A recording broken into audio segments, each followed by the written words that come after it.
शिकायचा आत्मा आहे. ज्ञाननिष्ठ असावं, ज्ञाननिष्ठ असावे, हे संस्कृतीनिष्ठ असावे, संस्कृती समाजनिष्ठ असावी, समाज हा राष्ट्रनिष्ठ असावा, राष्ट्र हे विज्ञाननिष्ठ असावं आणि विज्ञान हे वस्तुनिष्ठ असावं. एक चांगला शिक्षक की त्यामध्ये राष्ट्रनिष्ठपणा, विज्ञाननिष्ठपणा, संस्कारनिष्ठपणा, संस्कृतीनिष्ठपणा असला पाहिजे. आणि असे चांगले शिक्षक जे आहेत तर ते आज धरणगाव रोटरी क्लबमध्ये त्या ठिकाणी येरले आणि त्यांचा आज सन्मान होणार आहे. साळुंखे सर माझ्यापेक्षा अगदी चांगल्या प्रकारे सांगतील. शिक्षकांचे 4 प्रकार. एक म्हणजे सुस्त, दुसरा म्हणजे त्रस्त, तिसरा म्हणजे व्यस्त आणि चौथा म्हणजे मस्त. तर यात सुस्त शिक्षक जो आहे तर त्याला फक्त शाळेवर जायचं, महिन्याला पगार घ्यायचा आणि काहीतरी फक्त म्हणजे तो फिजिकली त्या ठिकाणी त्या शाळेमध्ये जर असतो त्याला विद्यार्थ्यांचं किंवा शिक्षण व्यवस्थेची काहीच घेणं नसतं. त्रस्त आणखी दुसरा प्रकार. हा जो काही शिक्षक आहे तर तो कायमच की माझ्यावर मुख्याध्यापकांनी अन्याय केला, संस्थेने अन्याय केला किंवा विद्यार्थी मला मुद्दामच त्रास देतात किंवा शिक्षक मला त्रास देतात असं कायमस्वरूपी त्याचं रंगाणं चालू असतं. तर असा तो त्रस्त शिक्षक. आणि तिसरा जो काही आहे तर तो व्यस्त शिक्षक, जो शिक्षण व्यवस्थेमध्ये स्वतःला गुंतवून ठेवतो आणि एक चांगल्या प्रकारचं शिक्षण देण्याचा प्रयत्न जो आहे तर तो या शिक्षण पद्धतीत तो करत असतो. तर तो व्यस्त शिक्षक. आणि या सगळ्या शिक्षण व्यवस्थेमध्ये शिक्षणापलीकडे या समाजाचा पण काहीतरी देणं लागतो. फक्त शाळेचा शिक्षक किंवा महाविद्यालयाचा शिक्षक न राहता समाज शिक्षक म्हणून काम करण्याचं काम करतो तर तो आहे व्यस्त शिक्षक. आणि मला असं वाटतं की आज रोटरी क्लबने हा जो काही कार्यक्रम आयोजित केला आहे तर त्यामध्ये मुख्यतः सगळे शिक्षक जे आहेत तर ते व्यस्त शिक्षक असतील असं मला वाटतं. तर या सर्व शिक्षकांचं मी त्या ठिकाणी पुन्हा एकदा अभिनंदन करतो आणि विद्यार्थ्यांबद्दल बोलतो.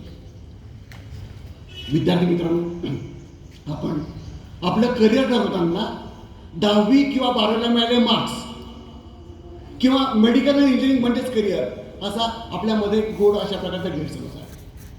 आपल्या दुर्दैवाने आपल्या भारतीय शिक्षण पद्धतीमध्ये म्हणजे लॉर्ड मेकॉलेने 1835 मध्ये आपल्यावर जी काही लादलेली ब्रिटिश शिक्षण पद्धती आहे तेव्हापासून तर आजपर्यंत आपण फक्त आणि फक्त त्या ठिकाणी गुणांच्या आधारे तुम्हाला 10वीला किती मार्क मिळाले, 12वीला किती मार्क मिळाले, पदवी परीक्षेला किती मार्क मिळाले याच्या आधारे आपण त्या विद्यार्थ्यांची गुणवत्ता ठरवतो आणि मुळात हे चुकीचं आहे. लॉर्ड मेकॉलेने आपल्या देशावर एक चातुर्वर्णीय शिक्षणाची पद्धती त्या ठिकाणी लागू केली आणि ती आज देखील आपण दुर्दैवाने वापरतो. पूर्वीच्या काळात आपल्या जातीनिहाय चातुर्वर्णीय पद्धती होती, पण आज जी काही आहे तर आपण 1835 पासून म्हणजे जवळपास 200 वर्ष जे आहे तर आपल्या देशामध्ये आपण शिक्षणाची चातुर्वर्णीय पद्धती वापरते. पूर्वीच्या काळामध्ये ब्राह्मणांना जे स्थान होतं ते आपण आजच्या काळामध्ये मेडिकल आणि इंजिनियर्स ग्रॅज्युएटला देत असतो.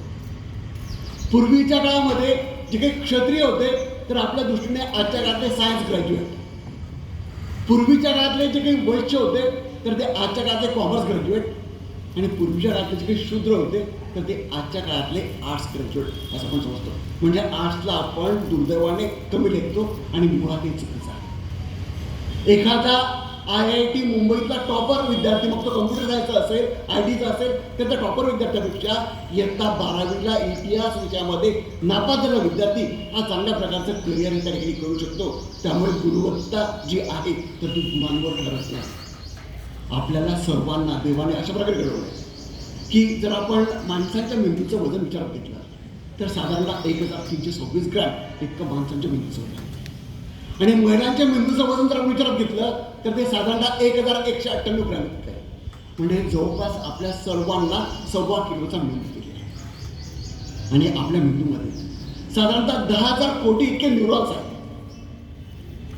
जगातला असा एकही माणूस नाही, मग सर आयझॅक न्यूटन असतील, स्टीफन हॉकिन्स असतील, नरेंद्र मोदी असतील, जगातला असा कोणताच माणूस नाही की त्याच्या मेंदूतील जे काही न्यूरॉन्स आहेत ते 500 कोटीपेक्षा जास्त न्यूरॉन्स ॲक्टिव्ह आहेत. म्हणजे प्रत्येकाच्या मेंदूमध्ये फक्त 5% न्यूरॉन्स ॲक्टिव्ह आहेत, 95% न्यूरॉन्स पॅसिव्ह आहेत. मग हे 5% न्यूरॉन्स तुमचे कोणते ॲक्टिव्ह आहेत? तुम्हाला काय आवडतं, तुम्हाला काय जमतं, तुमच्या काय क्षमता आहेत त्या ओळखलं पाहिजे आणि त्याप्रमाणे आपलं करिअर निवडलं पाहिजे. मेडिकल आणि इंजिनिअरिंग म्हणजेच करिअर त्या ठिकाणी नाही. तुमच्या मनात पहिल्यांदा मेडिकल केल्यानेच करिअर होतं किंवा इंजिनिअरिंग केल्यानेच करिअर होतं अशा जो काही गोड गैरसमज आहे तो आधी दूर करा. विद्यार्थी मित्रांनो, बुद्धिमत्ता ही माझ्या मते 3 प्रकारची.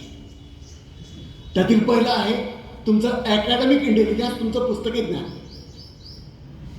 बुद्धिमत्तेचा दुसरा आणि महत्त्वाचा प्रकार आहे तुमची व्यावसायिक आणि कौशल्य बुद्धिमत्ता, म्हणजे तुमचं स्किल आणि प्रोफेशनल इंटेलिजन्स.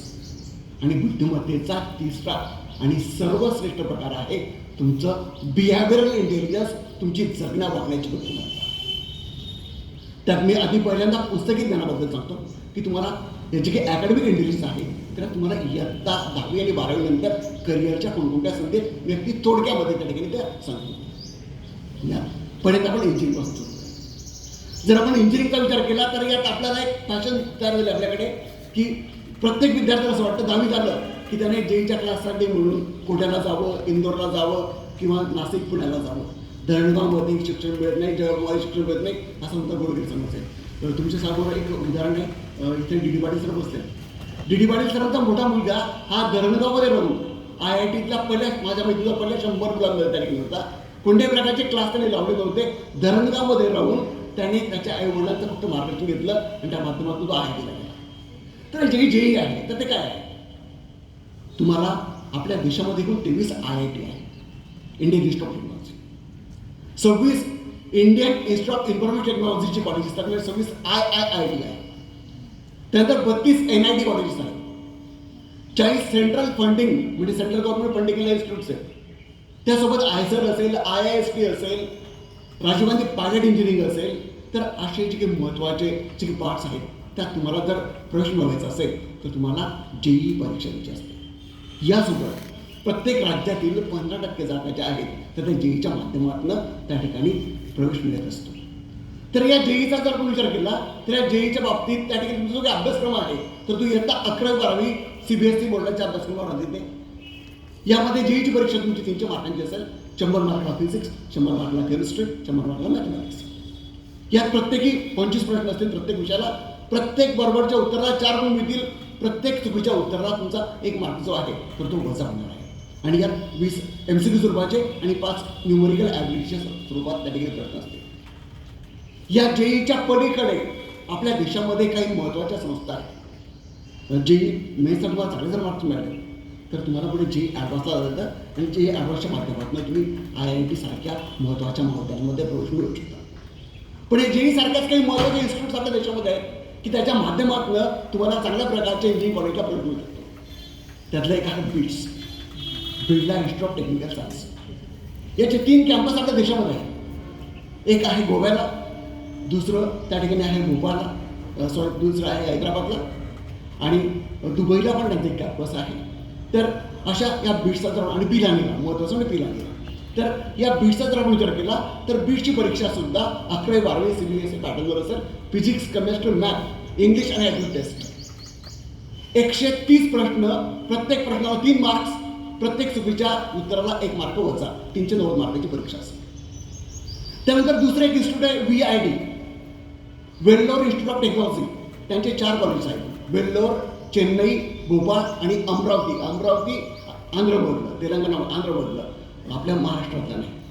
तर या ठिकाणी तुम्हाला जर VIT सुद्धा अत्यंत चांगल्या प्रकारचं इन्स्टिट्यूट आहे आणि या ठिकाणी तुम्हाला जर प्रवेश घ्यायचा असेल तर तुम्हाला एक 125 प्रश्नांची फिजिक्स, केमिस्ट्री, मॅथ, इंग्लिश आणि ॲप्टिट्यूड टेस्ट यावर आधारित एक परीक्षा द्यायची आहे 500 मार्कांची. प्रत्येक बरोबरच्या उत्तराला 4 गुण मिळतील.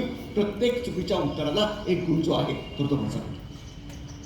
त्यानंतर तुम्हाला जर पर्टिक्युलरली नासासारख्या इन्स्टिट्यूटमध्ये काम करायचं असेल, एरोनॉटिकल क्षेत्रात काम करायचं असेल तर त्याच्यासाठी SRM युनिव्हर्सिटी नावाची युनिव्हर्सिटी आहे. त्याचे साऊथमध्ये 8 कॅम्पस आहेत. त्यांची 130 प्रश्नांची 130 गुणांची त्या ठिकाणी एंट्रन्स होत असते. त्यात वजा गुण नसतात. तुम्हाला जर पेट्रोलियम आणि एनर्जी क्षेत्रामध्ये, एन्व्हायरमेंटल क्षेत्रामध्ये चांगलं काम करायचं असेल, आपल्या देशात डेहराडूनला एक university of petroleum and energy नावाचं एक इन्स्टिट्यूट आहे. याच्या माध्यमातून UPESCAT नावाची एक एंट्रन्स होत असते. 125 प्रश्नांची 125 गुणांची. त्यानंतर मणिपाल युनिव्हर्सिटी 240 मार्कांची परीक्षा घेत असतात. त्यानंतर तुम्हाला जर मर्चंट नेव्हीमध्ये करायचं असेल तर MNET नावाची एक एंट्रन्स एक्झाम आहे. IMU CET नावाची एक एंट्रन्स एक्झाम आहे. जी 200 गुणांची 200 प्रश्नांची असते. त्यानंतर BVP CET, त्यानंतर पेरा CET, कर्नाटक राज्याची CET त्या ठिकाणी आहे, सिम्बॉसिसची CET आहे, निम्सी CET आहे, अशा बऱ्याचशा एंट्रन्स एक्झामच्या आहेत. तर ते जेईच्या व्यतिरिक्त त्या ठिकाणी आहे. पण पर्टिक्युलर जेई त्यानंतर जी महत्त्वाची कॉलेजेस आहेत IIT नंतर, तर ती तुम्ही लक्ष ठेवा, VIT, त्यानंतर BITS आणि SRM युनिव्हर्सिटी. जर आपल्याला आपल्या महाराष्ट्रातल्या इंजिनिअरिंग कॉलेजेसमध्ये प्रवेश घ्यायचा असेल, NIT नागपूर आणि IIT मुंबई सोडून कोणत्याही महाराष्ट्रातल्या इंजिनिअरिंग कॉलेजला तुम्हाला जर प्रवेश घ्यायचा असेल तर त्यासाठी तुम्हाला महाराष्ट्राची MST CET द्यायची आहे, जी 200 प्रश्नांची 200 गुणांची. या त्या ठिकाणी 50 मार्कला फिजिक्स, 50 मार्कला केमिस्ट्री आणि 100 मार्कला मॅथमॅटिक्स असते. या 20% सिलेबस म्हणजे 10 मार्क फिजिक्ससाठी, 10 मार्क केमिस्ट्रीसाठी आणि 20 मार्क मॅथमॅटिक्ससाठी 11वीच्या अभ्यासक्रमावर, 40 मार्क फिजिक्ससाठी, 40 मार्क केमिस्ट्रीसाठी आणि 80 मार्क मॅथमॅटिक्ससाठी 12वीच्या अभ्यासक्रमावर त्या ठिकाणी आधारित असतात. 200 मार्कांची ही एंट्रन्स एक्झाम असेल आणि या पर्सेंटेजच्या माध्यमातून तुम्हाला त्या ठिकाणी प्रवेश मिळतो. आता पर्सेंटेज, पहिल्यांदा पर्सेंटेज म्हणजे काय मी तुम्हाला सांगतो की आपल्या बऱ्याच जणांना 99% मिळाले किंवा 99.99% मिळाले, म्हणजे आपण म्हणतो की पर्सेंटेज पर्टिक्युलरली पालकांच्या किंवा शिक्षणाला जातो की विद्यार्थ्याला 99.99% मिळाले. मग ते सांगते की माझ्या 99.99% मार्क मिळाले. पर्सेंटेज वेगळं, पर्सेंटेज वेगळं. पर्सेंटेज म्हणजे समजा आपल्या महाराष्ट्रातल्या 10 लाख मुलांनी किंवा भारतातल्या 10 लाख मुलांनी जेईची परीक्षा दिली, त्या 10 लाखामध्ये तुमचा नंबर आहे तुमचा.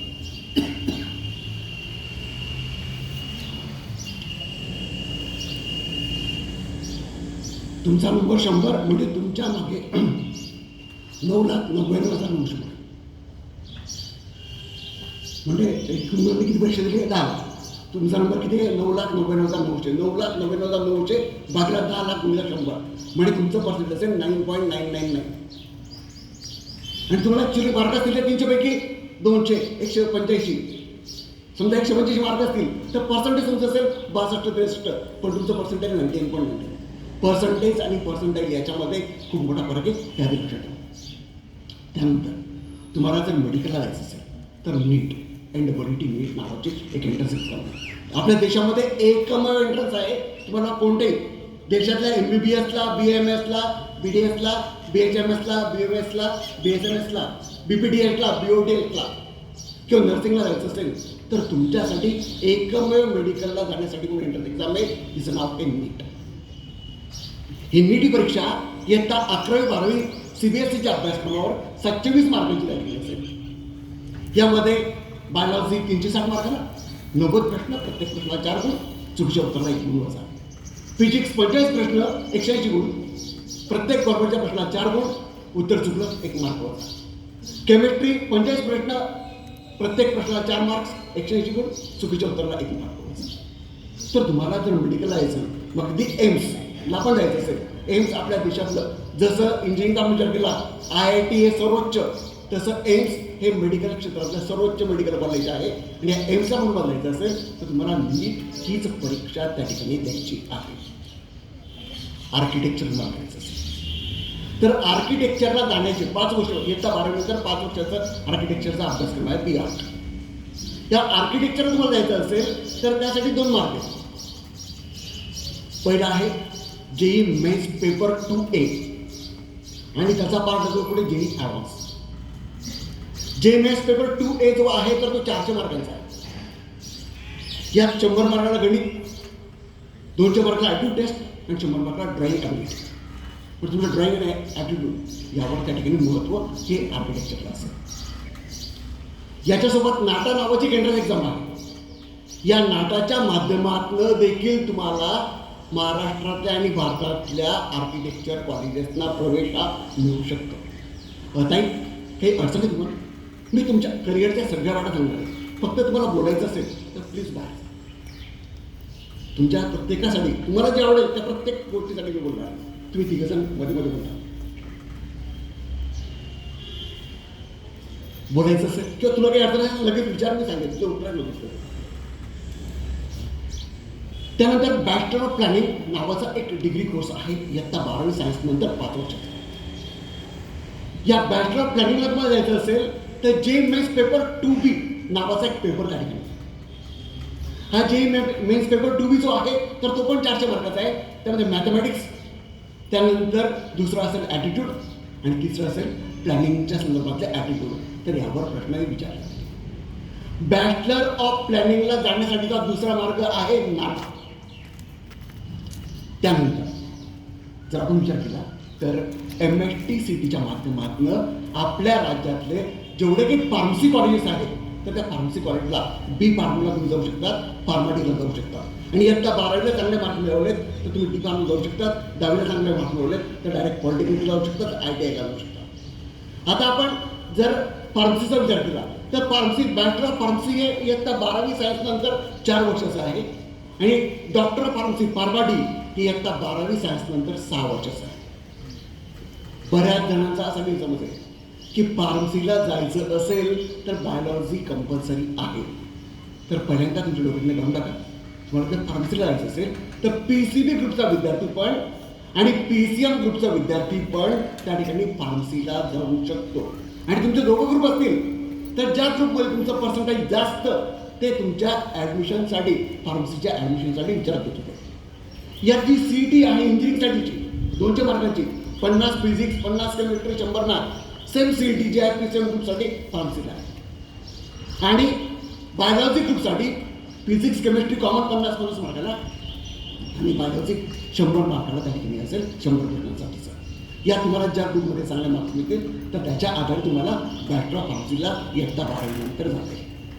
आपल्या राज्यामध्ये एकूण 22 डॉक्टर ऑफ फार्मसी फार्मा Dची कॉलेजेस आहेत. इयत्ता 12वी नंतर 6 वर्षाचा कोर्स आहे. त्यामध्ये पहिले 5 वर्षाचे म्हणजे फार्मपेक्षा चांगलं. पहिले 5 वर्ष फार्मसी शिक्षण आणि शेवटचं 1 वर्ष जे आहे तर ते मेडिकल क्षेत्राचं तुम्हाला शिक्षणही दिलं जात असतं. आपल्या राज्यामध्ये असे 22 कॉलेज आहेत आणि तुम्हाला जर फार्मसीमध्ये करिअर करायचं असेल तर फार्मा D हा B फार्मपेक्षा नक्कीच चांगला पर्याय जो आहे तर तो तुमच्यासाठी आहे. आणि फार्मा Dमध्ये तुम्ही अत्यंत चांगल्या प्रकारचं करिअर जे आहे 12वी सायन्स नंतर त्या ठिकाणी करू शकता. त्यानंतर आपल्या राज्याचा आपण विचार केला म्हणजे आपला देश कृषीप्रधान आहे. आपल्या राज्यामध्ये 4 ॲग्रिकल्चर युनिव्हर्सिटीज आहेत. तर तुम्हाला जर ॲग्रिकल्चरमध्ये 9 करिअर आहे आपल्या राज्यामध्ये त्या ॲग्रिकल्चर युनिव्हर्सिटीजमध्ये राऊरी कृषी विद्यापीठ असेल, दापोडी असेल, पंजाबराव कृषी विद्यापीठ असेल, या सगळ्या विद्यापीठांमध्ये परभणी विद्यापीठ असेल. एकूण 9 प्रकारचे अभ्यासक्रम आहेत. इयत्ता 12वी सायन्स नंतर 4 वर्षाचा अभ्यासक्रम. त्याचा पहिला आहे BSc ॲग्रिकल्चर, दुसरा आहे BSc हॉर्टिकल्चर, तिसरा आहे BSc फॉरेस्ट्री, चौथा आहे BSc ॲग्रिकल्चर बिझनेस मॅनेजमेंट, पाचवा आहे BSc फिशरीज, नंतर 6वा आहे BSc कम्युनिटी सायन्स, 7वा आहे BTech ॲग्रिकल्चर इंजिनिअरिंग, 8वा आहे BTech बायोटेक्नॉलॉजी, 9वा आहे BTech फूड टेक्नॉलॉजी. असे 9 प्रकारचे अभ्यासक्रम आहेत. त्यापैकी 3 प्रकारच्या अभ्यासक्रमांना गणित आवश्यक आहे. आणि तुमचं गणित जर नसेल तर तुम्हाला त्या ठिकाणी 12वी नंतर जे काही तुमचे ॲग्रिकल्चरचे पेपर होतील ते तुम्हाला एक एक्स्ट्राचा कोर्स जो आहे तर त्यासाठी द्यायचा असतो. पण दोघं क्षेत्रातले मुलं PCB PCM ग्रुपचे मुलं जे आहेत तर ते या क्षेत्रामध्ये ॲग्रिकल्चर क्षेत्रामध्ये जाऊ शकतात. आणि याला जायचं असेल तर इयत्ता 12वी नंतरची MSTCT इंजिनिअरिंगसाठी होती, जी फार्मसीसाठी होती ती 200 मार्कांची CET ही ॲग्रिकल्चरसाठी असेल. आणि PCB ग्रुपसाठी जी फार्मसीला सीट होती तीच फिजिक्स केमिस्ट्री कॉमन आणि बायोलॉजी वेगळा असं 200 मार्काची परीक्षा जी आहे तर त्या ठिकाणी ॲग्रिकल्चरसाठी. यानंतर तुमचं मॅथमॅटिक्सची कॅल्क्युलेशन तर खूप चांगलं असते तर ॲक्च्युअल सायन्समध्ये तुम्ही करिअर करू शकता. तुमचं जर केमिस्ट्री चांगलं असेल तर फॉरेन्सिक सायन्समध्ये तुम्ही करिअर करू शकता. यानंतर जर आपण विचार केला तर तुम्हाला जर बेसिक सायन्समध्ये करिअर करायचं असेल, दुर्दैवाने माझा एक प्रश्न की आपल्या देशाला स्वातंत्र्य मिळून आज जवळजवळ 19 वर्ष होतं. या 19 वर्षामध्ये कोणत्या भारतीय शास्त्रज्ञाला भारताच्या स्वातंत्र्यानंतर नोबेल पारितोषिक मिळालं? आतापर्यंत कोणकोणत्या भारतीय शास्त्रज्ञांना नोबेल मिळाले? नोबेल जगातला सर्वोच्च अशा प्रकारचा पुरस्कार फक्त एकाच भारतीय नागरिकाला मिळाला, CV रमण 1930 मध्ये. बाकीचे अरविंद सिंग खुराना वगैरे यांना ते अमेरिकन नागरिक आहेत. डॉक्टर एस चंद्रशेखर अमेरिकन नागरिक आहेत. आपल्या देशाला स्वातंत्र्य मिळाल्यानंतर एकही भारतीय शास्त्रज्ञाला शास्त्राचं नोबेल पारितोषिक मिळालेलं नाही. आपण किती म्हटलं की आमची अर्थव्यवस्था जगातली 4 नंबर आहे, पण पर कॅपिटल GDP आपण जगात घेतलं तर आपण जगामध्ये 149 क्रमांक आहोत. जोपर्यंत आपण खऱ्या अर्थाने विज्ञान क्षेत्रामध्ये करिअर करत नाही तोपर्यंत आपण जगात आर्थिक महासत्ता होऊ शकत नाही. आपली लोकसंख्या भरपूर आहे म्हणून आपण पर कॅप म्हणजे आपण त्या ठिकाणी जगात 4थ्या क्रमांकाची अर्थव्यवस्था आहे. पण जर दरडोई प्रत्येक व्यक्ती जर घेतलं तर आपण खूप खूप मागं 145व्या क्रमांकावर आहोत. मग आपल्याला जर खऱ्या अर्थाने जर प्रगती करायची आपल्या देशाला तर वैज्ञानिक क्षेत्रात ही प्रगती प्रचंड गतीने व्हायला पाहिजे. आणि याच्यासाठी बेसिक सायन्स जे काही आहे, फिजिक्स, केमिस्ट्री असेल, मॅथमॅटिक्स असेल, जिओलॉजी असेल, जे काही बेसिक सायन्स आहे तर त्याच्यामध्ये रिसर्च होणं गरजेचं आहे. आणि याच्यामध्ये रिसर्च व्हायचं असेल, तुम्हाला जर सायंटिस्ट व्हायचं असेल तर 4 महत्त्वाच्या संस्था या आपल्या देशामध्ये आहेत. त्यापैकी पहिलं आहे आयसर. आयसर नावाची संस्था 7 रिसर्च सेंटर त्या ठिकाणी आहे. आयसरला तुम्हाला जायचं असेल तर येतात 12वी सायन्सला चांगले मार्क मिळून एक आयसर ॲटिट्यूड टेस्ट नावाची टेस्ट द्यायची. त्यात तुम्हाला जर चांगले मार्क मिळाले तर तुमचं पूर्ण शिक्षण जे आहे 12वी नंतरचं ते सेंट्रल गव्हर्नमेंट करतं. तुमचं राहण्यात पिण्याचा खर्च तुम्हाला वरून स्कॉलरशिप मिळतं आणि तुम्ही येत्या 12वी नंतर MS 5 वर्षाचा डिग्री कोर्स तुम्हाला मिळतो. तुम्हाला बेसिक सायन्समध्ये जर करिअर करायचं असेल तर इंडियन इन्स्टिट्यूट ऑफ सायन्स नावाचं इन्स्टिट्यूट बंगलोरला आहे. तुम्हाला जर डॉक्टर अब्दुल कलाम यांच्यासारखं स्पेस रिसर्चमध्ये काम करायचं असेल तर Indian institute of space technology नावाची संस्था आपल्या देशामध्ये आहे, जी ॲडव्हान्सला चांगले मार्क मिळून तुम्ही IIST मध्ये सायंटिस्ट होऊ शकता. तुम्हाला जर डॉक्टर होमी जहांगीर बाबा यांच्यासारखं अणुसंशोधक व्हायचं असेल तर त्या ठिकाणी नेट किंवा नायसर नावाची एक संस्था जी आहे, Tata institute of fundamental research, बाबा ॲटॉमिक रिसर्च सेंटर यांच्या संयुक्त विद्यमान त्या ठिकाणी काम करते. आणि याच्या माध्यमातून त्या ठिकाणी तुम्ही अणुसंशोधक हे होऊ शकता. नेट नावाची एक एंट्रन्स एक्झाम तुम्हाला बाहेर. त्यानंतर तुम्हाला जर डिफेन्समध्ये जायचं असेल तर इयत्ता 12वी नंतर मुलं पण मुली पण सायन्सचे असतील, कॉमर्सचे असतील, आर्टचे असतील तर ते ND आणि NA नावाची परीक्षा वर्षातनं 2 वेळेस होत असते. वय वर्ष 16.5 ते वय वर्ष 19.5 या दरम्यानचे विद्यार्थी जे आहेत तर या ND आणि NAच्या परीक्षा होऊ शकतात. तुम्ही जर NDAची परीक्षा उत्तीर्ण झाला तर तुम्ही त्या ठिकाणी आर्मीमध्ये क्लास 1 ऑफिसर लेफ्टनंट होऊ शकता. तुम्ही एअरफोर्समध्ये फ्लाईंग ऑफिसर होऊ शकता, क्लास 1 ऑफिसर होऊ शकता. तुम्ही नेव्हीमध्ये सब लेफ्टनंट होऊ शकता, क्लास 1 ऑफिसर होऊ शकता.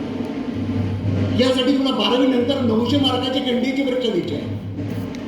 त्याला 2 पेपर आहेत. एक पेपर गणिताचा 300 मार्कांचा आणि दुसरा पेपर जो आहे 600 मार्कांचा जनरल स्टडीजचा. त्यामध्ये इंग्रजी, physics, chemistry, medical science, history, geography आणि करंट अफेअर या घटकांचा त्या ठिकाणी समावेश असतो.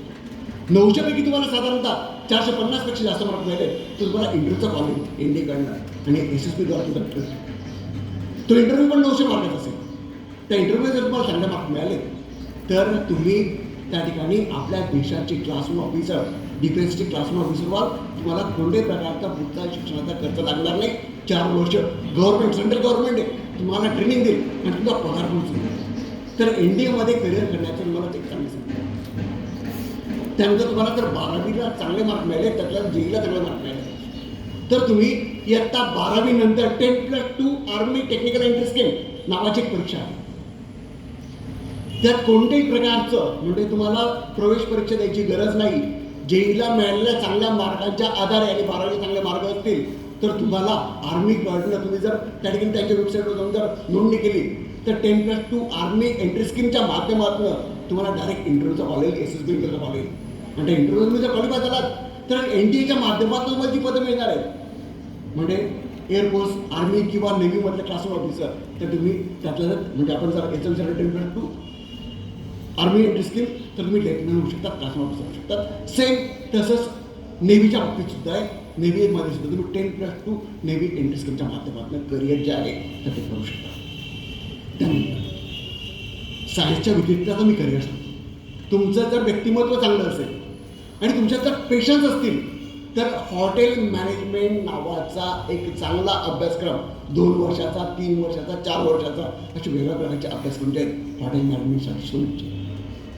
तुमचं जर वक्तृत्व चांगलं असेल, तुमचं वाचन चांगलं असेल तर त्या ठिकाणी लॉ हे एक चांगलं क्षेत्र आहे. आणि लॉमध्ये क्लॅट नावाची 120 मार्कांची राष्ट्रीय स्तरावरची परीक्षा होत असते. आपल्या देशामध्ये 23 नॅशनल स्कूल ऑफ लॉज आहेत. या तुम्हाला जर प्रश्न मिळाला तर तुम्ही हायकोर्टात किंवा सुप्रीम कोर्टामध्ये चांगल्या प्रकारची वकिली ही त्या ठिकाणी करू शकता. त्या क्लायंटच्या माध्यमातून तुम्ही वकील होऊ शकता, एक चांगले वकील होऊ शकता. त्यानंतर तुम्हाला जर ड्रॉइंगची आवड असेल तर इयत्ता 12 नंतर 4 वर्षाचा बॅचलर ऑफ फाईन आर्ट नावाचा एक कोर्स आहे आणि याच्यासाठी MH AACCET नावाची एक एंट्रन्स एक्झाम जी आहे आपल्या महाराष्ट्र गव्हर्नमेंटने घेतली असते. ज्यांची क्रिएटिव्हिटी चांगली आहे तर त्यांना डिझायनिंग या क्षेत्रामध्ये करिअरच्या अत्यंत चांगल्या संधी आहे. आणि या डिझायनिंगमध्ये जर करिअर करायचं असेल तर नॅशनल इन्स्टिट्यूट ऑफ डिझायनिंग नावाचं सर्वोच्च इन्स्टिट्यूट हे आपल्या देशामध्ये IIT जसं इंजिनिअरिंगच्या बाबतीत तसं NIT जे आहे तर ते डिझायनिंगच्या बाबतीत आहे. तर डिझायनिंगच्या क्षेत्रामध्ये तुम्ही सर्वोच्च करिअर करू शकता. मग ते डिझाईन फॅशन डिझायनिंग असेल, लेदर डिझायनिंग असेल, क्लॉथ डिझायनिंग असेल, टेक्स्टाईल डिझायनिंग असेल, सिरेमिक डिझायनिंग असेल, डिझायनिंगचे ॲनिमेशन डिझायनिंग असेल, अनेक प्रकार त्या ठिकाणी. तुम्हाला जर फॅशन या क्षेत्राची आवड असेल तर national institute of fashion technology नावाची एक संस्था आपल्या मुंबईमध्ये आहे. याच्या माध्यमातून तुम्ही फॅशन या क्षेत्रामध्ये अत्यंत चांगल्या प्रकारचं करिअर जे आहे तर ते करू शकता. तुम्हाला जर जर्नलिझम म्हणजे वृत्तपत्र क्षेत्रामध्ये किंवा दूरदर्शन क्षेत्रात काम करायचं असेल तर जर्नलिझम आणि मास कम्युनिकेशनच्या बाबतीत 3 वर्षाचा 4 वर्षाचे जर्नलिझमचे, मास कम्युनिकेशनचे, मल्टीमीडियासाठीचे अनेक कोर्सेस जी आहेत तर ती इयत्ता 12वी नंतर तुमच्यासाठी उपलब्ध आहे. तुमच्यामध्ये काही अवगत गुण असतील म्हणजे एखाद्याचं गायन चांगलं असेल, एखाद्याचं नृत्य चांगलं असेल, एखाद्याचा अभिनय चांगला असेल, एखादं नृत्य दिग्दर्शन चांगलं असेल, दिग्दर्शन चांगलं असेल तर तुम्हाला तुमचे जे काही सुप्त गुण आहेत तर यांना वाटा मिळावा म्हणून bachelor of performing art BPA नावाचा एक कोर्स इयत्ता 12वी नंतर 3 वर्षाचा त्या ठिकाणी आहे. आणि याच्या माध्यमातून तुम्ही परफॉर्मिंग आर्टच्या माध्यमातून तुमची काही सुप्त गुण म्युझिक असेल, म्युझिकची आवड असेल, गायनाची आवड असेल त्यामुळे तुम्ही करिअर जे आहे तर ते करू शकता. त्यानंतर तुम्हाला जर हवाई क्षेत्राची आवड असेल तर त्यासाठी तुम्ही म्हणजे एअर होस्टेस होऊ शकता किंवा क्रू मेंबर तुम्ही होऊ शकता. 12वी नंतर 3 वर्षाचा डिग्री कोर्स जो आहे तर तो तुमच्यासाठी तो पण उपलब्ध आहे. तुम्हाला जर पर्यटनाची आवड असेल तर bachelor of tours and travels management BTTM नावाचा एक कोर्स जो आहे इयत्ता 12वी नंतर तुमच्यासाठी उपलब्ध आहे. याच्या माध्यमातून टूर मॅनेजर म्हणून काम करू शकता. यानंतर तुम्हाला जर ऐतिहासिक संशोधनाची आवड असेल तर आर्किओलॉजी या क्षेत्रामध्ये करू शकता. तुम्हाला जर म्हणजे त्या ठिकाणी ब्युटी या क्षेत्रात आवड असेल, ब्युटिशियन होऊ शकतात. तुम्ही कॉस्मेटॉलॉजीमध्ये काम करू शकतात. ज्यांना गुन्हेगारी क्षेत्राची आवड आहे CID सारखे पाहिजे आणि मग तसं काहीतरी करायचं करिअर तर क्रिमिनॉलॉजी नावाचे करिअर हे तुमच्यासाठी. डायटिशियन आणि न्यूट्रिशन नावाचं करिअर आहे. इव्हेंट मॅनेजमेंट नावाचं करिअर हे आत्ताचं नावावर आलेलं एक अत्यंत चांगल्या प्रकारचं करिअर आहे. आर्टिफिशियल इंटेलिजन्स असेल, डिजिटल मार्केटिंग असेल, डेटा सायन्स असेल अशी करिअरची असंख्य संधी ज्या आहेत तर त्या तुमच्यासाठी आहेत.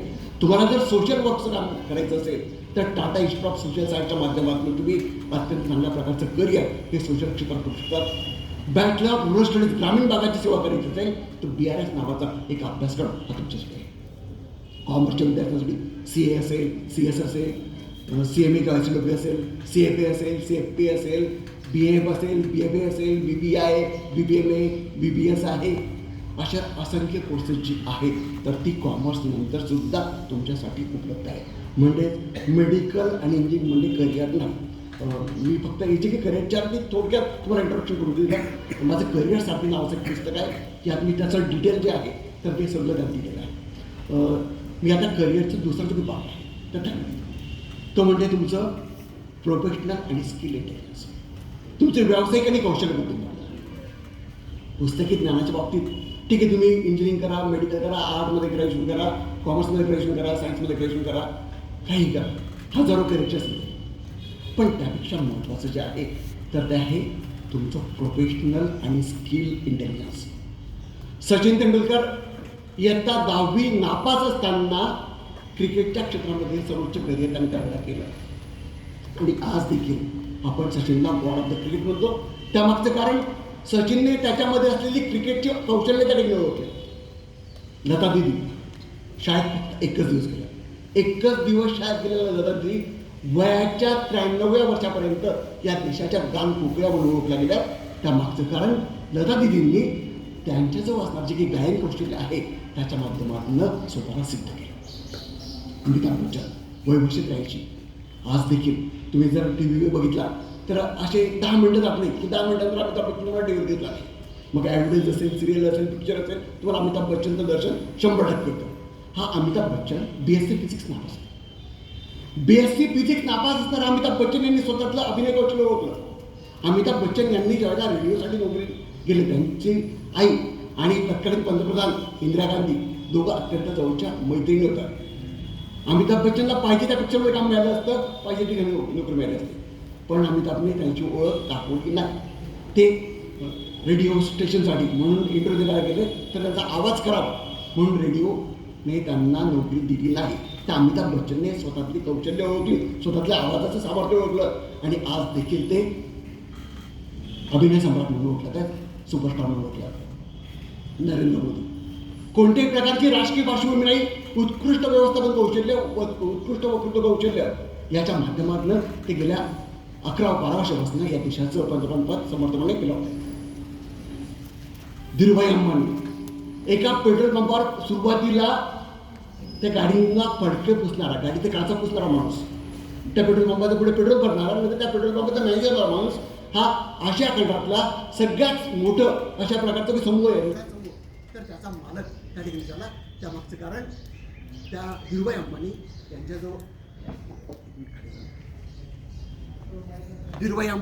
यांच्याजवळ असणारं व्यवस्थापन कौशल्य.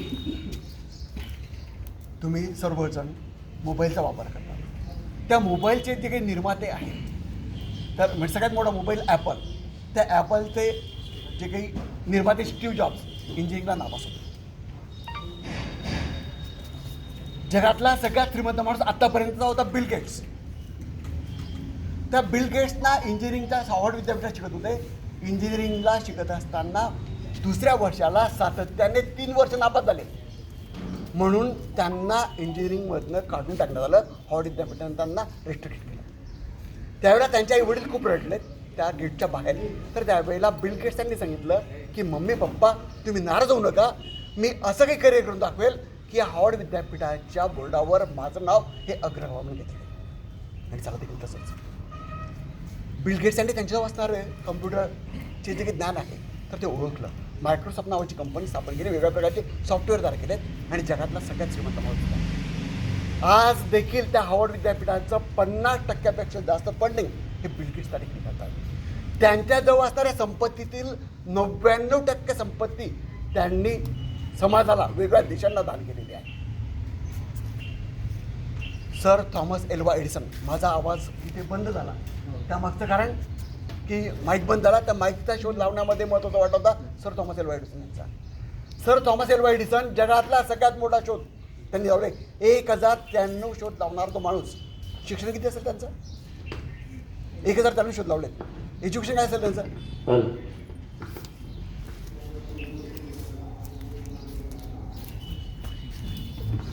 सर थॉमस एल्वा एडिसन जगातला आजपर्यंतचा सगळ्यात मोठा शास्त्रज्ञ. 1093 शोध लावले. एज्युकेशन काय असेल त्यांचं? 4वी, फक्त 4वी शिकलेले. 4वी शिकलेले सर थॉमस एल्वा एडिसन हे जगातील सर्वात मोठे संशोधक हे त्या ठिकाणी झाले. त्यांनी स्वतःतली संशोधन वृत्ती ओळखली. 21व्या शतकात पण गेल्या 25-30 वर्षापूर्वीचे एक मोठे शास्त्रज्ञ स्टीफन हॉकिन्स या जगाची निर्मिती कशी झाली, बिग बँग थिअरी त्यांनी मांडली, स्ट्रिंग पार्टिकल्सचे सिद्धांत त्यांनी मांडला.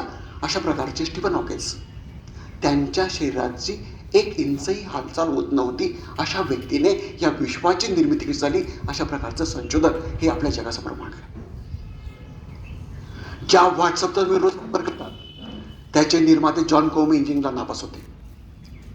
ज्या फेसबुकचा तुम्ही रोज वापर करतात त्याचे निर्माते मार्क झुकरबर्ग पण इंजिनिअरिंगला नापास होते.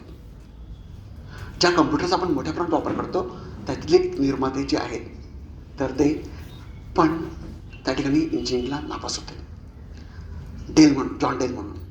मग हे सगळे नापास झालेले लोक जे आहेत तर त्यांनी एक वेगळी क्रांती केली, कारण त्यांनी त्यांच्यात असणारं कौशल्य, त्यांच्यात असणारं सामर्थ्य, त्यांच्यात असणारं जी काही व्यावसायिकता आहे ती ओळखली आणि याच्या माध्यमातून या लोकांनी त्यांचं श्रेष्ठत्व हे सिद्ध केलं.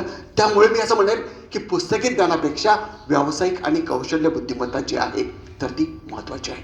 तुम्हाला काय येतं, तुम्हाला काय जमतं, तुमची आवड कशात ते ओळखा. उगाचच इंजिनिअरिंग आणि मेडिकल किंवा JEE-NEETच्या मागे लागू नका. शेतकऱ्याला चांगली शेती करता येणं, शिक्षकाला चांगलं शिकवता येणं, व्यापाऱ्याला चांगला व्यवसाय करता येणं, महिलांना चांगला स्वयंपाक करता येणं, चांगला संसार करता येणं, चांगला मेकअप करता येणं हे पण तुमच्या बुद्धिमत्तेचंच लक्षण आहे. त्यामुळे बुद्धिमत्ता जी आहे तर ती पुस्तकी ज्ञानावर मर्यादित ठेवू नका. आणि बुद्धिमत्तेचा सर्वश्रेष्ठ आणि तिसरा प्रकार आहे तुमचं बिहेवियरल इंटेलिजन्स, तुमची जगण्या वागण्याची बुद्धिमत्ता. तुम्ही ज्या समाजात जन्मलात, ज्या देशात जन्मलात, त्या समाजाचे त्या देशाचं काहीतरी देणं लागतो अशा प्रकारचं शिकवण देणारी बुद्धिमत्ता हीच खरी बुद्धिमत्ता आहे. आणि बुद्धिमत्ता इतर सर्व बुद्धिमत्तांपेक्षा श्रेष्ठ आहे. आणि याच्या काही तिघं बुद्धिमत्ता आहेत: academic intelligence, professional skill intelligence आणि बिहेवियरल इंटेलिजन्स. याचा जर कोणत्या क्षेत्रामध्ये खऱ्या अर्थाने उपयोग होत असेल तर ते क्षेत्र आहे स्पर्धा परीक्षा. तुम्ही स्पर्धा परीक्षांकडे पण वळलं पाहिजे असं मला वाटतं. मी त्याबद्दल बोलणार नाही. पण या तिघ बुद्धिमत्तांचा खऱ्या अर्थाने वापर जो आहे तर तो त्या ठिकाणी कॉम्पिटेटिव्ह एक्झामच्या माध्यमातून होऊ शकतो. एक IAS अधिकारी जो आहे तर तो अख्ख्या जिल्ह्याला चांगलं वळण लावू शकतो. त्याला पुस्तकी ज्ञान आहे, व्यावसायिक ज्ञान आहे, कौशल्य ज्ञान आहे आणि बिहेवियरल इंटेलिजन्सच्या माध्यमातून तो लोकांची, लाखो लोकांची कामंही करू शकतो. त्यामुळे आपण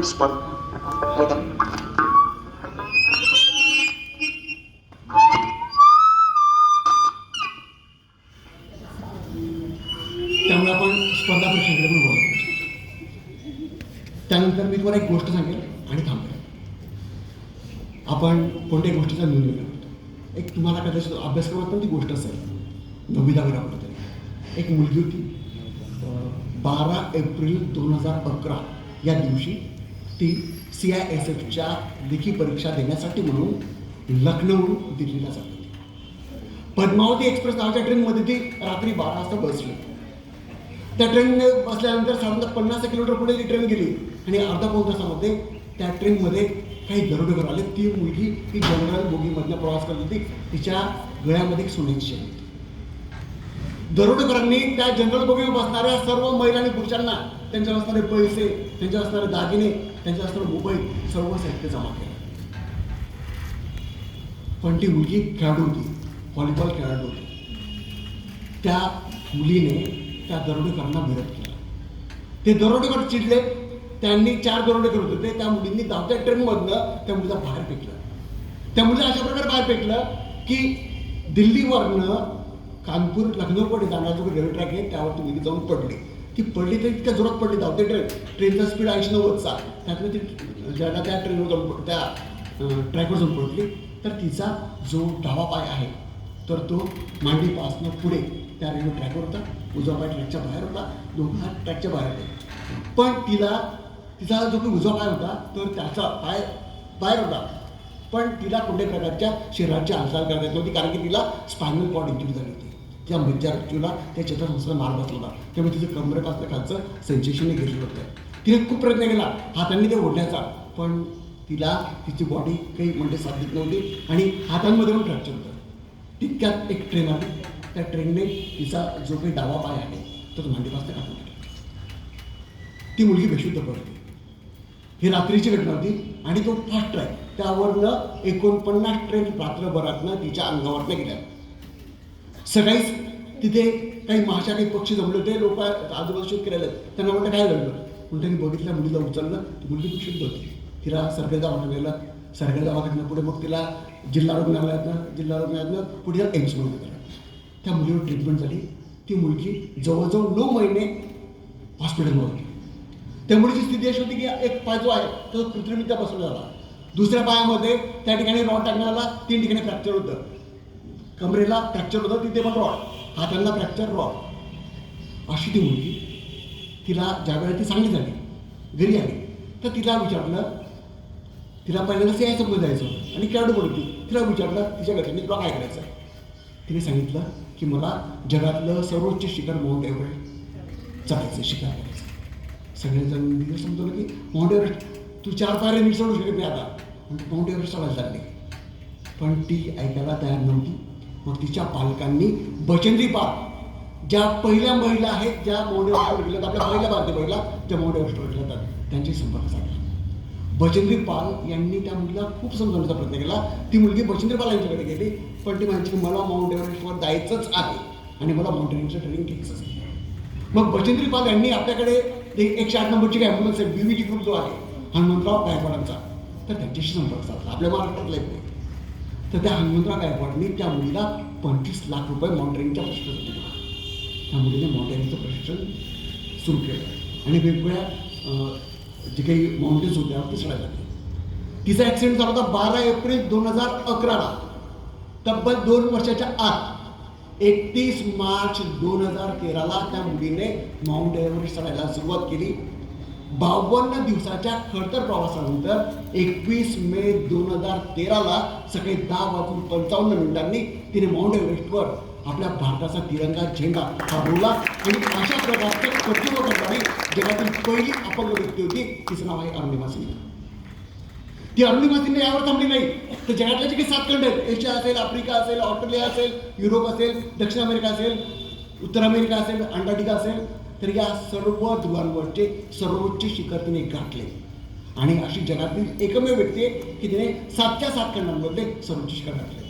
मग अशी एक अपंग मुलगी जर अशा प्रकारचं सर्वोच्च करिअर करू शकते तर तुम्ही सगळेजण अत्यंत दर्जा करा.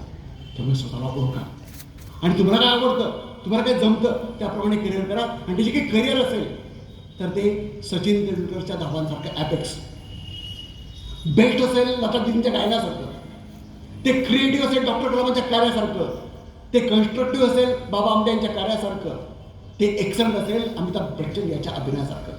कोणत्याही क्षेत्रात करिअर करा, ते ॲपेक्स, बेस्ट, क्रिएटिव्ह, कन्स्ट्रक्टिव्ह आणि एक्सलंट असू द्या. आणि तुम्ही किती मोठे व्हा, पण तुम्हाला ज्या आईवडिलांनी जन्म दिला त्या आईवडिलांची, ज्या समाजात तुम्ही राहता त्या समाजाची, ज्या गावात तुम्ही जन्मला त्या गावाची आणि या देशाने तुम्हाला वाढवून त्या देशाची सेवा करायला विसरू नका. अशा प्रकारच्या शुभेच्छा देतो. आणि शिक्षक बंधूंना पुन्हा एकदा आपण जे काही उत्कृष्ट कार्य करतात तर त्याबद्दल आपल्या हातून अशाच प्रकारे चांगलं कार्य करावं. आणि आता एनर्जी काही एज्युकेशन सिस्टीम आहे, तर यामध्ये आतापर्यंत आपण काय केलं आहे की जो काही अभ्यासक्रम तुम्हाला दिला होता तर तो अभ्यासक्रम पुस्तकं फक्त घ्यायचं आणि शिकवायचं, याच्या पलीकडे आता आपल्याला जायचं आहे.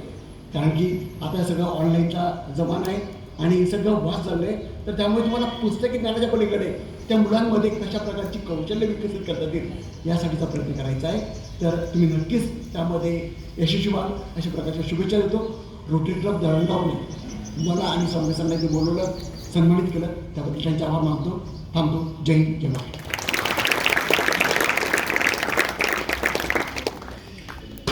धन्यवाद सर. सरांनी आपल्याला योग्य असं मार्गदर्शन या ठिकाणी केलेलं आहे. मला तरी असं वाटतं की सरांनी प्रत्येक विषयात, प्रत्येक क्षेत्रात आपल्याला करिअर कसं करायचं यावर भरपूर असं मार्गदर्शन केलेलं आहे. आणि जर आपल्या मनातील काही शंका असतील, कुशंका असतील तर कार्यक्रम संपल्यानंतर आपण सरांना 2 मिनिटं भेटून विचारू शकतात. आपले काही प्रश्न असतील ते. नंतर त्यांनी करिअर सारथी म्हणून जे पुस्तक लिहिलेलं आहे ते पुस्तक आपण घेऊ शकतात आणि त्याच्यामध्ये सुद्धा आपण अभ्यास करून आपल्याला पुढे काय बनायचं आहे, आपल्याला स्वतःमध्ये आपण ओळखल्यानंतर आपण काय बनवू शकतो, तर आपण आपलं करिअर बनवू शकतो. आता मी आजच्या कार्यक्रमाचे अध्यक्ष प्राध्यापक डॉक्टर चंद्रकांत साळुंखे सर यांना विनंती करतो की त्यांनी या ठिकाणी यायचं आहे आणि आपलं मनोगत या ठिकाणी व्यक्त करायचं आहे.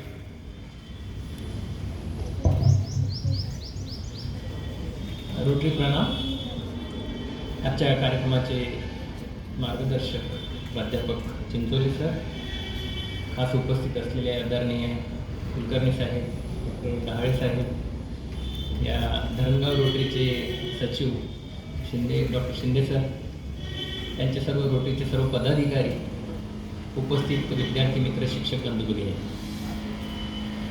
गेल्या तासाभरापासून आदरणीय चिंचोली सरांनी खूप सुंदररीत्या आपल्याला करिअरच्या ज्या काही वाटा आहेत त्या आपल्याला या ठिकाणी सांगितल्यात. मला विशेष आनंद या ठिकाणी आहे की धरणगाव रोटरीने हा कार्यक्रम आयोजित केला. म्हणजे ज्या कार्यक्रमाची खरं गरज आहे की विद्यार्थ्यांपर्यंत, पालकांपर्यंत, शिक्षकांपर्यंत तो कार्यक्रम पोहोचला पाहिजे.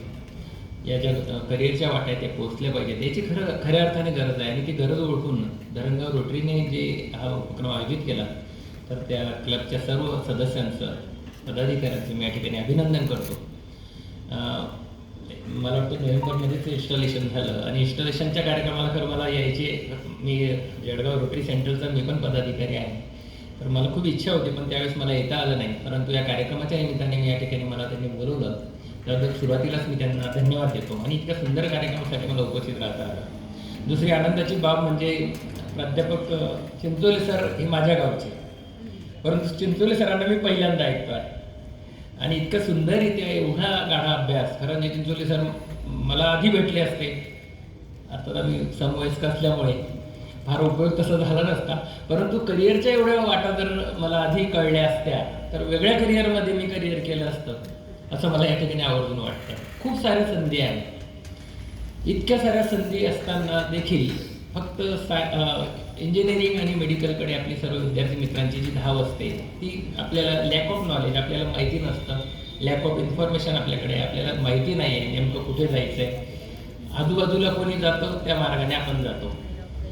तर इतक्या साऱ्या वाटा आपल्याकडे आहेत. परंतु हे करत असताना, हे सरांनी ज्यावेळेस सांगत असताना मला तिथं बसल्यावर मला प्रश्न पडला की मी आता गेल्या 15-20 वर्षापासून शिक्षण क्षेत्रात काम करतो आहे आणि जी वाटचाल शिक्षण क्षेत्राची मी पाहतो आहे, त्यामुळे मला काळजी आणि चिंता वाटते की पिढीचं काय होणार पुढच्या. कारण इतकं प्रचंड, आता मी 10वी-12वीच्या परीक्षांना स्क्वॉडवर फिरत असताना मी वर्गात ज्यावेळेस बघत होतो, यावेळेस थोडंसं कलेक्टर महोदयांनी लक्ष घातलं, प्रशासनाने लक्ष घातलं आणि मग ते CCTV कॅमेरे असतील, काही झूम असेल, हे सर्व केल्यानंतरची जी परिस्थिती मी पाहिली वर्गामध्ये, तर वर्गात 2 आणि 3 विद्यार्थी फक्त पेपर लिहिताना दिसत होते आणि इतर विद्यार्थी शांतपणे पेपर बसून होते. हे पाहिल्यानंतर खरोखर काळजी वाटावी अशी परिस्थिती होती. म्हणजे काय होणार आहे मुलांचं? 2-4च विद्यार्थी पेपर लिहू शकतात. पेपर बरं, तुम्ही वर्षभर शिकलेला आहात, वर्षभर अध्ययनाची प्रक्रिया झालेली आहे, अध्यापनाची प्रक्रिया झालेली आहे आणि मग तुम्ही का त्याचं उत्तर येऊ शकत नाही, हा ज्यावेळेस प्रश्न येतो त्यावेळेस याला कोण नेमकं जबाबदार, असं ज्यावेळेस मी म्हणतो तर याला सर्वच घटक जबाबदार. तेवढ्याच याच्याने मला ठामपणे सांगावं वाटतं की त्यात समाज असेल, सिस्टीम असेल, शिक्षक असतील, स्वतः विद्यार्थी असेल, एकूणच जे काही घडामोडी सोशल मीडिया आहे, मोबाईल आहे, ह्या सर्वच गोष्टी याला जबाबदार आहेत का, असं मला त्या ठिकाणी प्रकर्षाने जाणवलं. स्क्वॉडवर आम्ही ज्यावेळेस जातो त्यावेळेस ते फिरत असताना शिक्षकांचा हा आग्रह असतो की यांनी लवकर गेलं पाहिजे. मला असं वाटतं की शिक्षकांनी तो आग्रह न करता विद्यार्थी वर्गात किती चांगल्या पद्धतीने शिकेल हा जर आग्रह केला. आणि मला सिस्टीमचं पण कधी कधी वाटतं की ज्यावर काम झालं पाहिजे त्यावर होत नाही.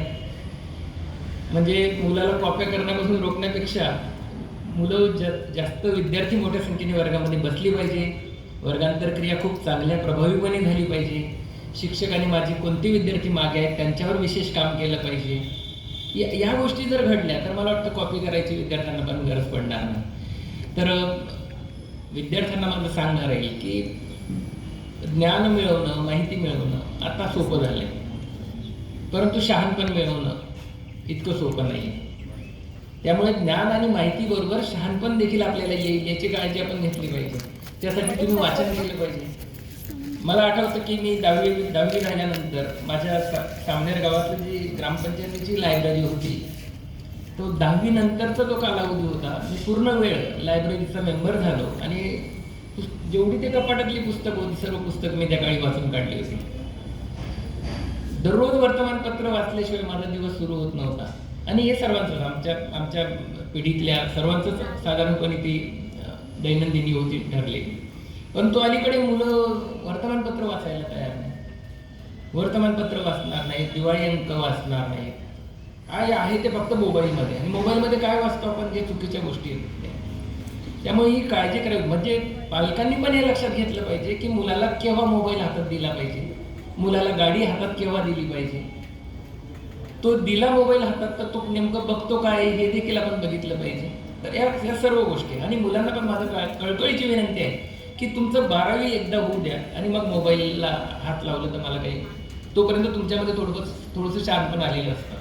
काय वाचलं पाहिजे, काय बघितलं पाहिजे. तोपर्यंत मोबाईलला हात आम्ही लावणार नाही, TV फारसा मी बघणार नाही. या गोष्टी आपण जाणीवपूर्वक केल्या पाहिजे विद्यार्थ्यांनी. आणि शाळेमध्ये पण मला म्हणायचं की शिक्षक आता शिक्षक काही शिक्षक पण आम्ही या ठिकाणी निवडलेले आहेत रोटरीने. तर शिक्षकांचा सन्मान जो समाज करतो तो समाज सुज्ञ असतो असं म्हटलं जातं. तर शिक्षकांना पण माझा आग्रह राहील की शक्यतोवर अध्यापनाच्या तासांमध्ये मी मोबाईलला हात लावणार नाही. एवढं पथ्य जरी पाळलं ना तर बऱ्यापैकी काही चांगल्या गोष्टी घडतील असं मला वाटतं.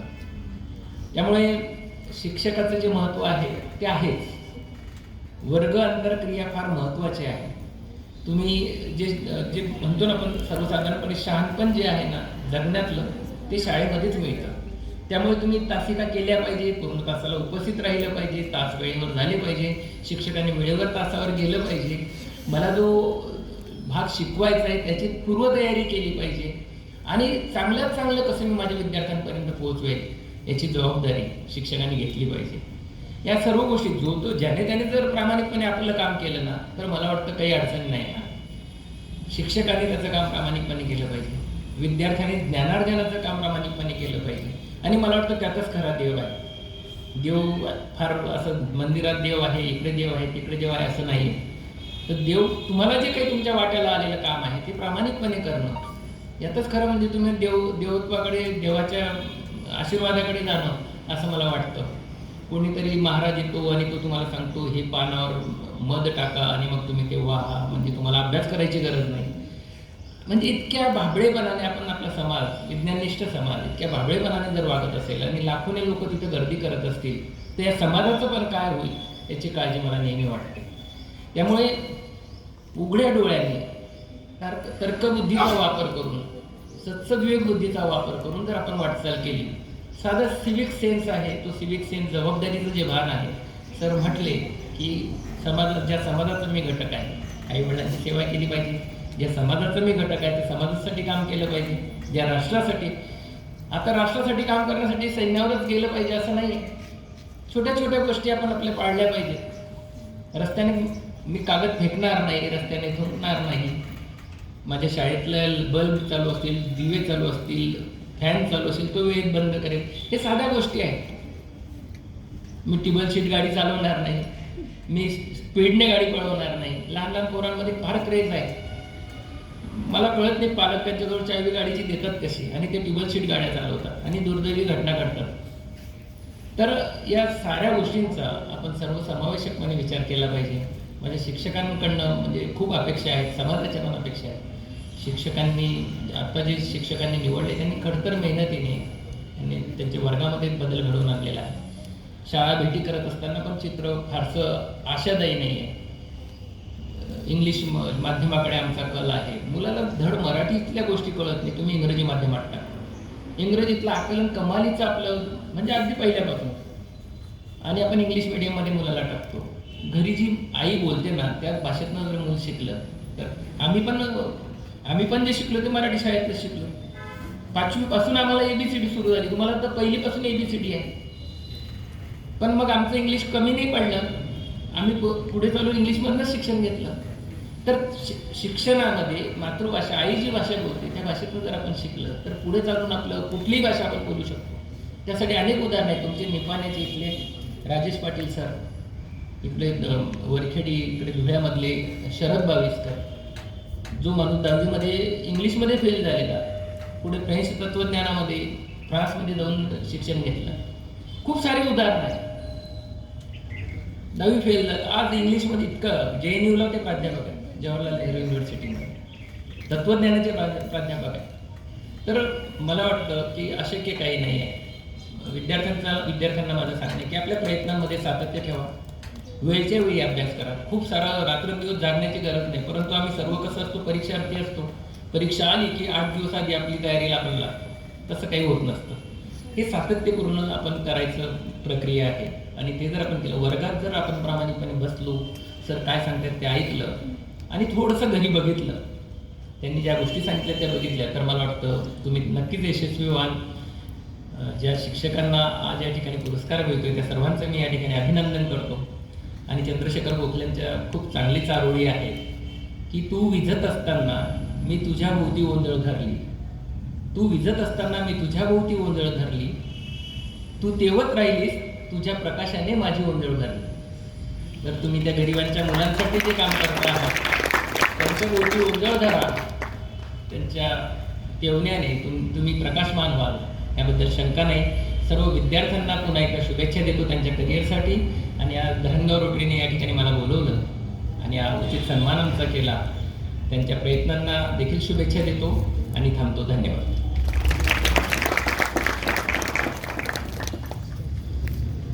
धन्यवाद सर.